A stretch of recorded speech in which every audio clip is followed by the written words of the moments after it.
Joining me now is Dr. Lyle Cain, head team physician from University of Alabama.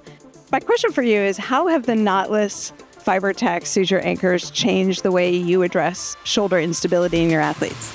I think the Knotless FiberTak anchors have had a lot of benefits, really. The number one anchor function is that it's smaller. Instead of 3.5 millimeters, it's 1.8, which helps us in a lot of ways. Number one is you can put more anchors in a small space in the shoulder.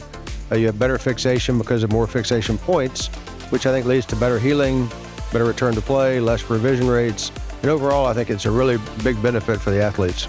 And how, as far as the athlete's perspective, have the anchors changed things? I think athletes don't really know what we do in their shoulder, but for me as the surgeon, it's really allowed me to have players get motion quicker, get their function back quicker, come back to play a little quicker. I've actually changed my timelines and return to play because of this anchor. And I think we have less revision and less re-injuries.